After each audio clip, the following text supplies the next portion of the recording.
This is a video about the brand new This is a video about the brand new Kenneth Carson album, A Great Chaos.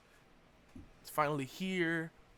Third Opium album in 1 year.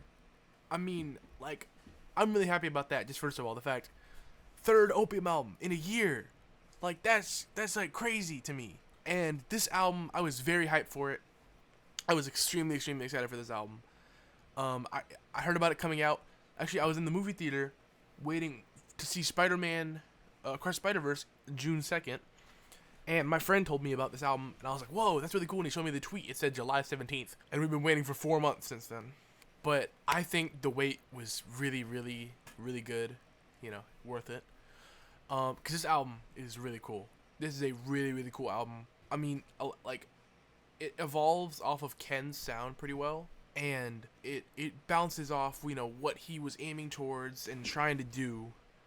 And it's way darker than, you know, how Ken kind of used to be. This album is very dark. He has the deep voice. He's kind of stealing the deep voice from Cardi, which is kind of weird to me because Ken had a very nice high voice, you know, that he uses on Nightcore. That kind of sounds like an old Ken song. But he really is kind of biting off the style of Cardi in that way, which makes sense. You know, they're probably very good friends. I hope so. That did kind of take away from it for me a little bit. And also, this, in terms of, like, you know, beats and stuff like that, even for Rage, you know, which is a very, you know, repetitive genre in terms of, you know, the beats and everything, this album did feel really repetitive, like, in terms of content matter and all that. Because I really like, especially the Opium label, for using Rage as a way, you know, to express emotion. Like, some of my favorite songs are like Over and Feel Like Dying, that are like Cardi talking about, you know, real shit. Or Your Eyes by Lone. That's another pretty high quality cut off of this album that was pretty lackluster.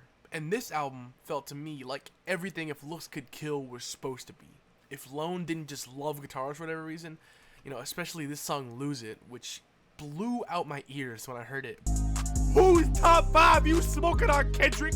Because my top 5 is Cardi, Ken, Lonely, Michi, and Beto. Like, this sounds like everything that If Looks Could Kill was, like, meant to be for me, at least. Another kind of gripe I have with this is that Ken had no production credits on here. If you look through all the songs, no production from Ken whatsoever, which is kind of a bummer because he's a really cool producer. He produced Beano by Cardi, and like, he has showed talent as a producer. But I do kind of get why he wanted to take a step back from that on this. This is kind of a deviation for Ken, but that did kind of bum me out. I was like, well, you know, getting into a little bit more of the nitty gritty. I didn't like hardcore that much.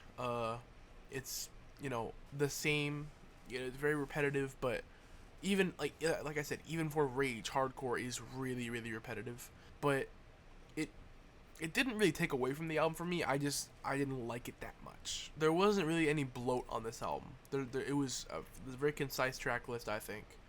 It's not very long, 46 minutes, pretty good runtime. He didn't stretch out to make an album, which I do really appreciate. Songs like Fighting My Demons, like, that song has this insane, like, beat switch that threw me off a bunch, because the song stops for like a couple, maybe like 30 seconds or a minute, and it switches, you know, for the last like minute or so, and I'm like, whoa, this is like, that was really cool. That's a highlight of this album for me. And it's also nice to see Filthy producing again, because I haven't heard his tag in a really long time. But he has several credits on this album. The intro is produced by Filthy here. Several songs on here that are really good. I believe Succubus is produced by Filthy. Yeah.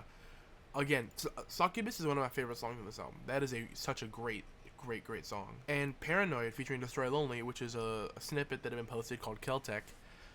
Really just cool. Like, nice chemistry between Ken and his big bro Lone, you know?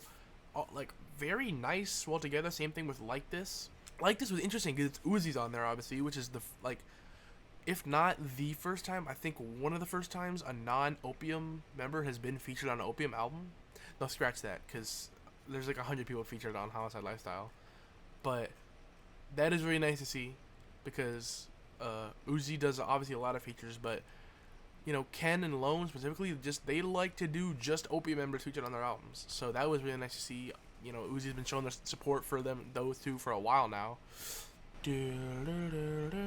Overtime is another really good song of this album. Specifically, I like the hi-hats on there for whatever reason. It's really really cool. And Vampire Hour has this really really really crazy melody that I love like a lot. And then Nightcore, it sounds like old Ken, like I said before. And that this is a really really good song as well. Same thing with Nightcore 2, Rockstar Lifestyle, like those are all good. But I Need You, that was released on Valentine's Day earlier this year. Not the best song. Not that good, not that great. Nothing crazy about it, nothing special about it. But I think it fits the album very well, and it ends it very well. But this album as a whole, I think, is not the most memorable thing. It's a good album. It's very very good. I really do like it, especially you know for Opium. I know people like hate Opium, but I absolutely love the label. All their albums really really good, aside from like maybe 2 or 3. Like this it's not. I feel like this is gonna be kind of weird for a while. Like this isn't gonna have the most impact, you know, in terms of culture and stuff. But this is gonna be, you know, talked about for a while. This is a pretty really good album. But what I'm hoping for is, since we got Stun or Not by Homicide Gang, If Liz Could Kill by Lonely, Great Chaos by Ken, there's only really one option left, you know. Also they have a tour coming up. That's really exciting. So I think the big man is gonna drop soon. Hopefully, maybe, possibly. But this album alone is good. I'm thinking a 7 out of 10. Better than X, definitely better than X, but it's not. It just doesn't have the impact that I think a lot of people expected it to have, and I think he could have done better with like the overall style of it, and like I said, the content matter, not just sticking to, you know, guns and drugs. Because I mean, it could just be Ken getting older, but I feel like, you know, Ken is, if he had a very childish take on Rage with Project X, which is a really really good project. A very, you know, uplifting sound to it, very happy. But I mean, that was only 2 years ago, and he sounds a lot deeper voice, darker here. So you know, I'm interested to see where things are gonna go. But yeah, 7 out of 10.